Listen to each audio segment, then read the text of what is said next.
Sigmund Freud and the Bible share some basic ideas on the subject of sex. Sex is crazy.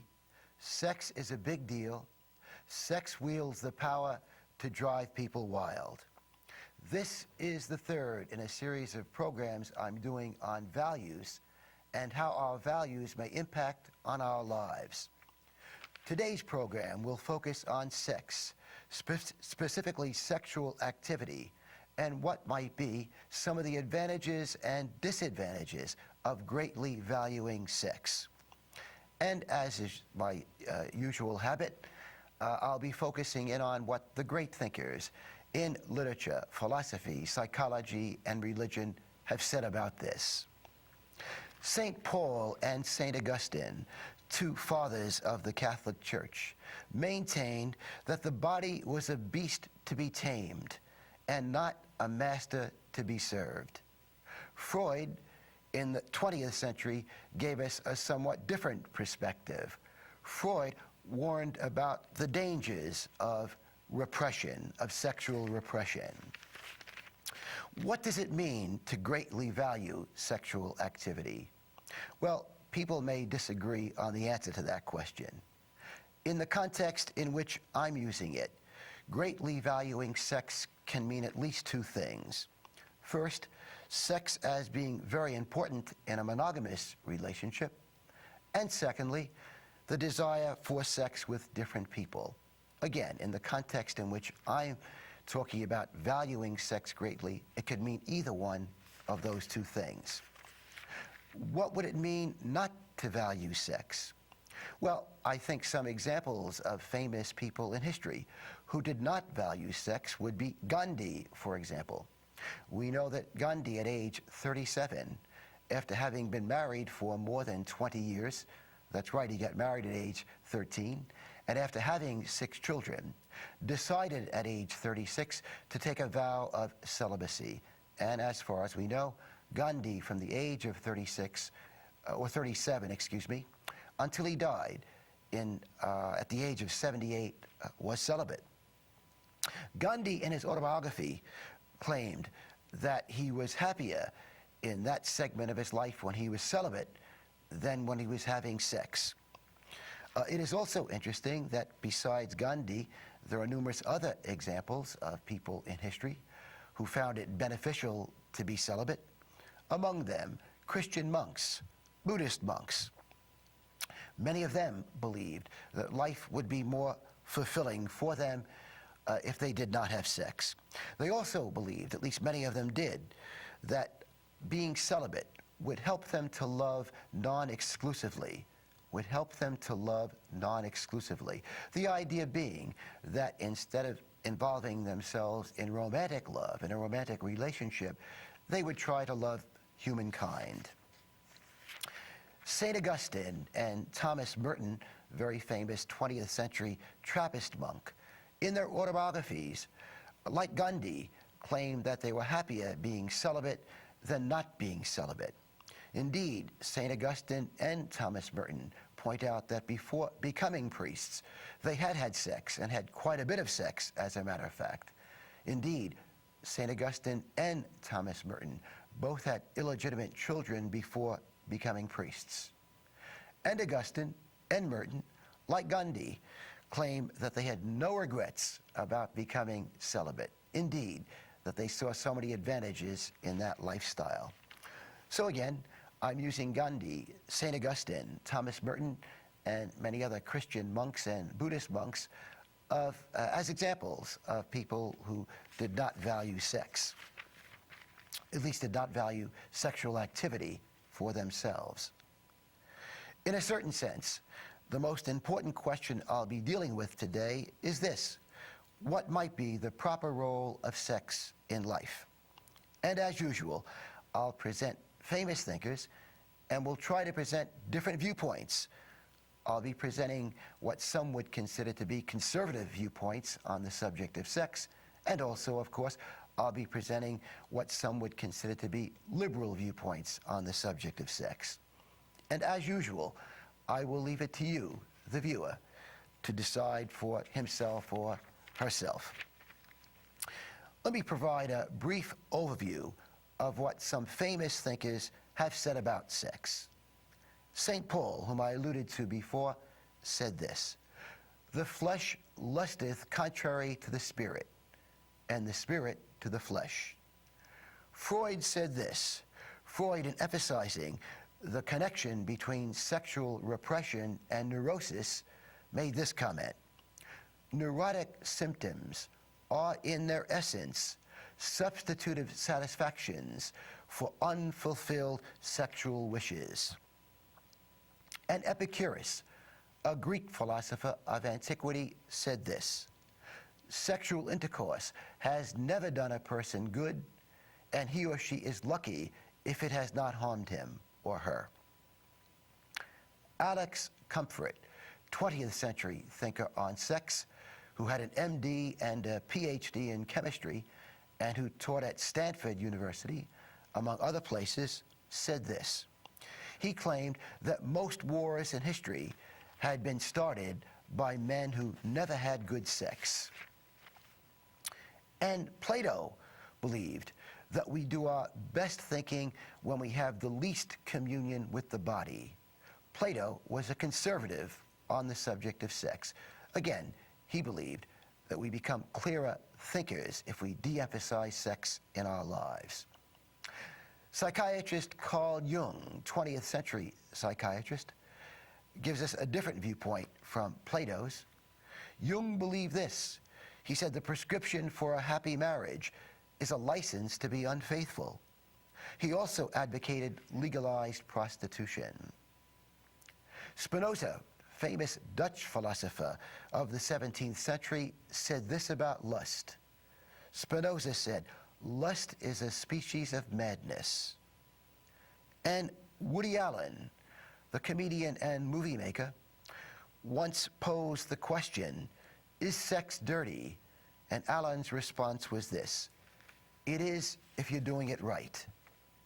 Finally, the Catholic Encyclopedia says this about lust. "Lust leads to blindness of mind, rashness, thoughtlessness, inconstancy, and excessive attachment to the material world." Well, let's examine some of the possible advantages and disadvantages of greatly valuing sexual activity. And as I indicated before, in the context in which I'm using it, to greatly value sex can mean one of two things. Either the idea that sex is very important in a monogamous relationship, or the desire for sex with different people. And as I said before, I'll be providing ideas. I'll be providing ideas from many famous thinkers, many of whom had different viewpoints on this subject. I'm going to begin with a passage from Henry David Thoreau. This may surprise you in that Thoreau is not known as a writer who wrote about sex, and indeed he wrote very little about sex. Thoreau, as you well know, at least I think you well know, is famous for his book entitled Walden, which is about his experiment in living in the woods by himself for 2 years.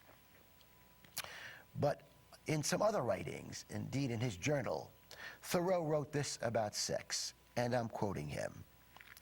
"Sex, though it occupies the thoughts of all so much, and our lives and characters are so affected by its consequences, yet mankind agrees to be silent about it.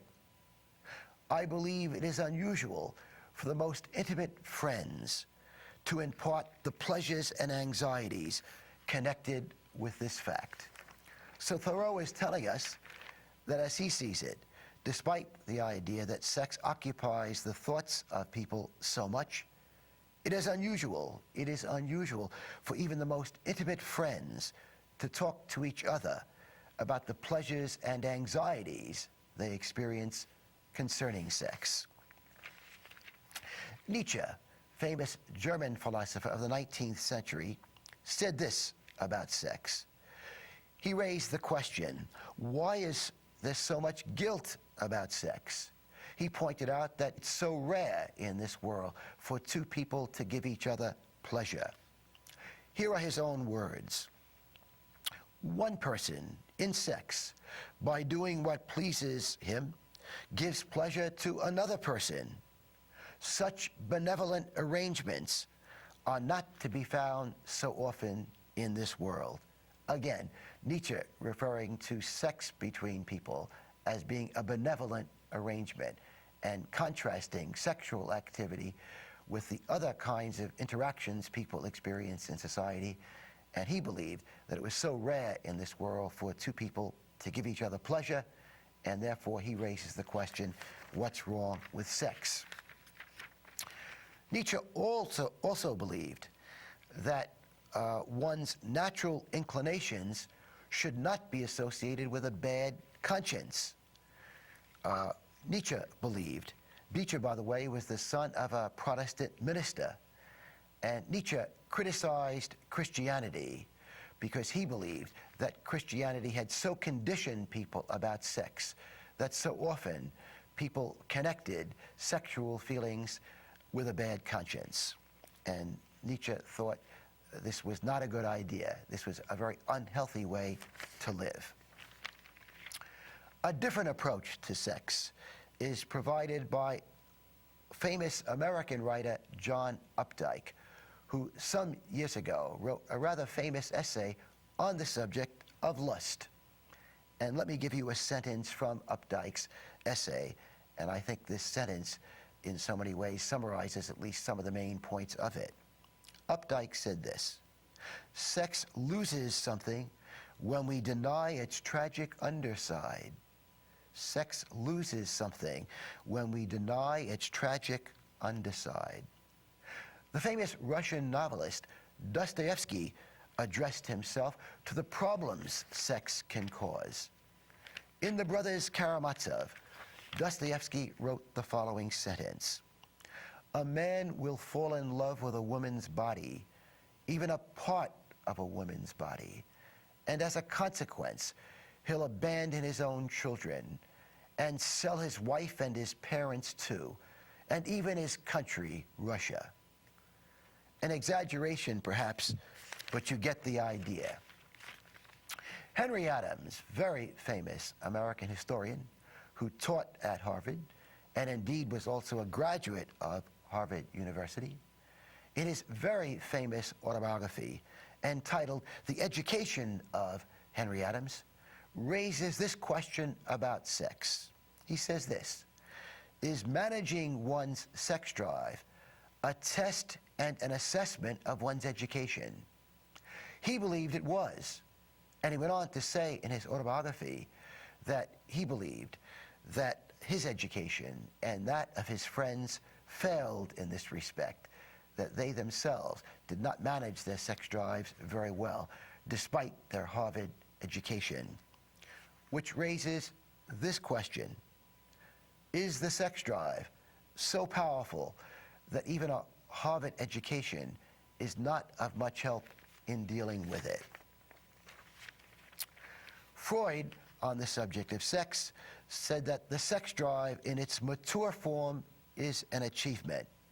And Freud believed that many people never reach a point in life where they have a mature attitude towards sex. Freud visited the United States in 1909. He visited the United States to receive an honorary doctorate degree from Clark University. And while here, he commented on American culture, and especially the role of sex in American culture. Freud believed that Americans, at least in 1909, did not have a healthy attitude towards sex. He believed they were too inhibited.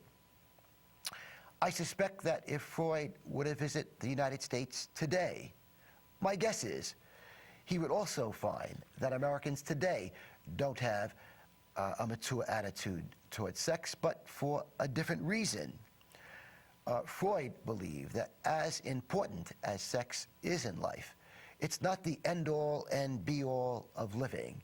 And I think if he were to visit the United States today, I think he would conclude that our mores have changed so dramatically that today, instead of Americans being inhibited about sex, I suspect I suspect, Freud would say, Americans still don't have sex in perspective, that perhaps they've gone too far in the other direction.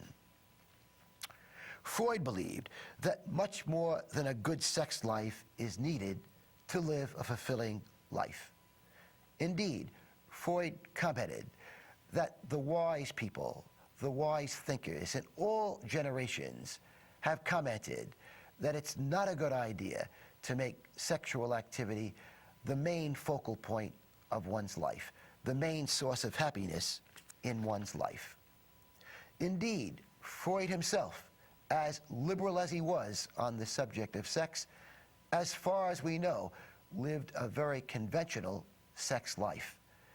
He was married to the same woman for many years, more than 40 years indeed, had 6 children by her, and as far as we know, Freud never had sex with anyone else. Let's examine some very specific possible advantages of greatly valuing sex. Next week, by the way, I'll be looking at some of the possible disadvantages of greatly valuing sex. But again, right now, let's focus in on some of the advantages. Well, one of the obvious advantages is pleasure. Indeed, Freud believed that our main motivation in life, the main motivation of most people in life, is pleasure. He saw people as pleasure seekers. Also, of course, another advantage of greatly valuing sex is that it can be an expression of love.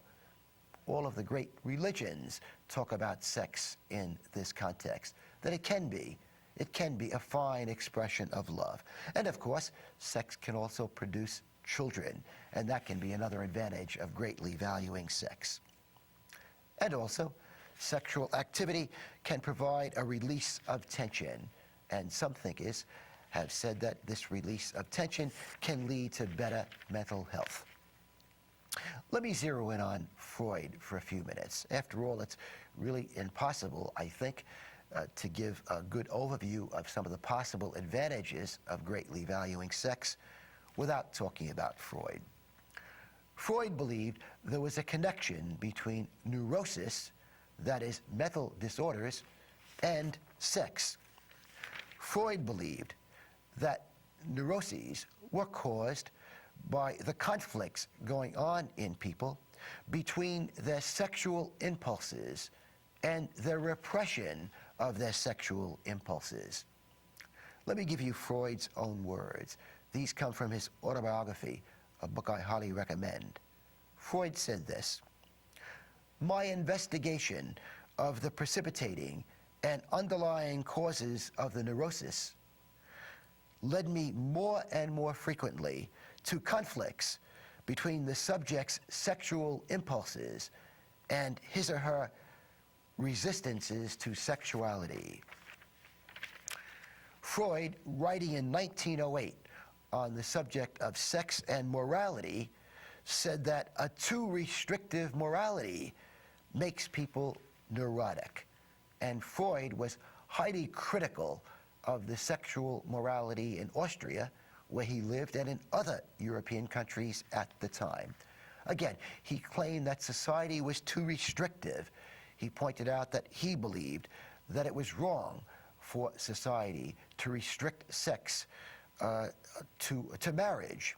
The idea was in Europe, again in 1908, that one should not have sex until marriage. That was the morality of the time. And also, it was the morality of the time that after getting married, one should only have sex with one person, and that is the person one is married to. Freud believed that most human beings, found such restrictions impossible to obey, or obey them at an exorbitant emotional cost. He believed that only a minority of people succeeded in mastery of the sexual drive through sublimation. And what is sublimation?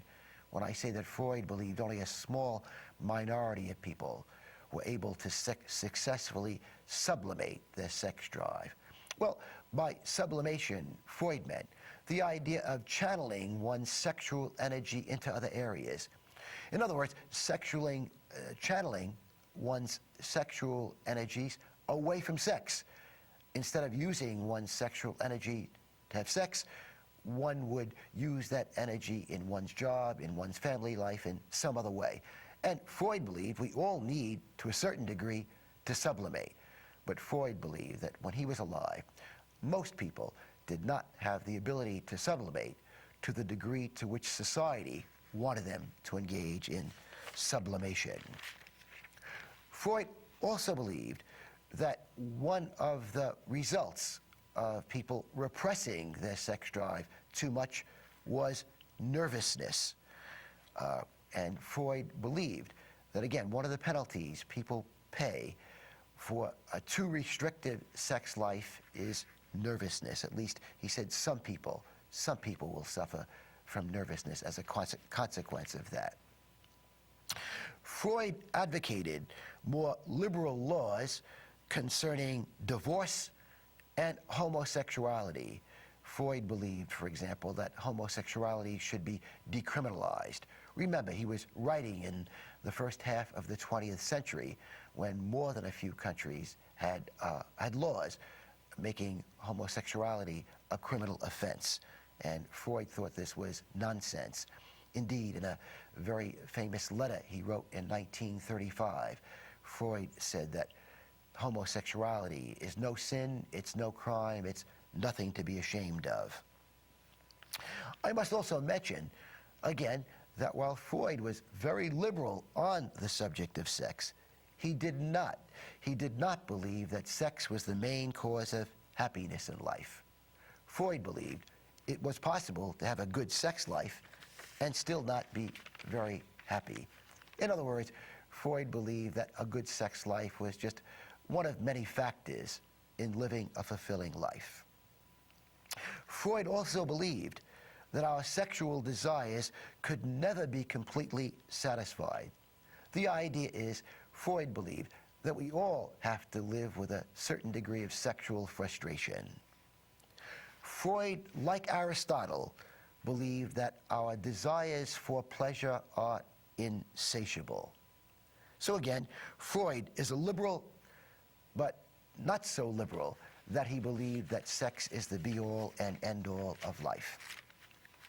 Another liberal on the subject of sex was the very famous philosopher and mathematician Bertrand Russell. Russell, back in the 1930s and 40s, condoned premarital sex at a time when it was not fashionable to do so. Indeed, his liberalism on the subject of sex cost him certain university positions. For example, he was not allowed to teach at the City College of New York because of his very liberal views on sex. Russell believed that if people have a good sex life, they are more likely to treat humanity at large better.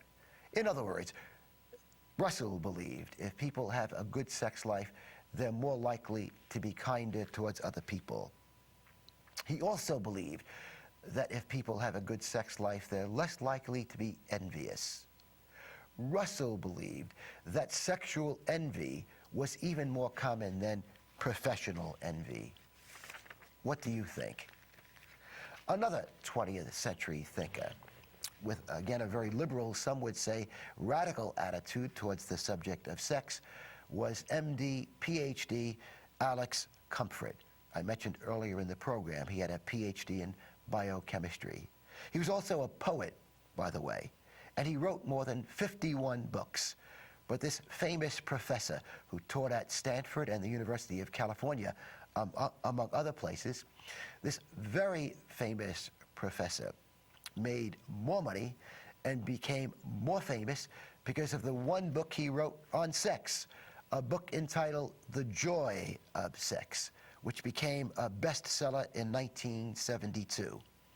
This book, by the way, entitled The Joy of Sex, Professor Comfort intended as a textbook for medical students.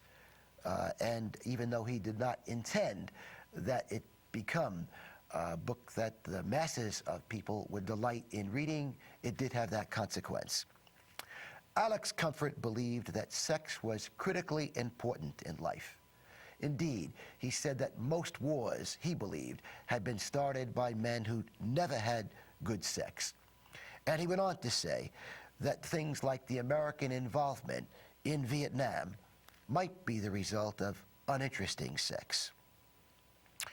After the outbreak of AIDS, Professor Comfort revised his book, again entitled The Joy of Sex, a book which one can still purchase. And again, after the AIDS epidemic, Professor Comfort urged more caution in sex and advised people to avoid high-risk activities, risky sexual behaviors that could result in AIDS. So even Professor Comfort, again, a liberal on the subject of sex, because of the AIDS epidemic, warned people to be more cautious in their sexual behavior. In my next program, as I said, I will focus on some of the disadvantages of greatly valuing sex, and again, what some of the great thinkers have said about this. Since I have a few minutes remaining, let me suggest some books that you might find illuminating on this subject of sex.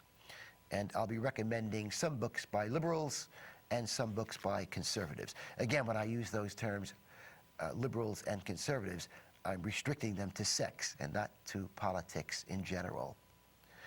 Freud wrote a very interesting book, and I think a book well worth reading on sex, entitled 3 Essays on the Theory of Sexuality.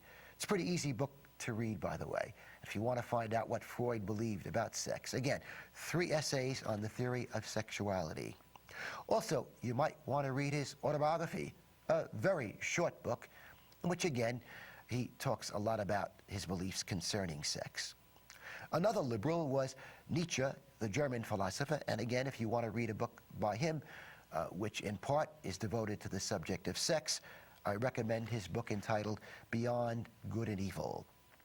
With regard to the conservatives, I highly recommend St. Augustine's autobiography entitled The Confessions. And also, I highly recommend Gandhi's autobiography entitled The Story of My Experiments with Truth. And again, so much of his autobiography concerns his attitudes and his thoughts about sex. Finally, Henry David Thoreau reminds us that we are all artists. In Walden, Thoreau penned the following words: "The highest of arts is to affect the quality of the day.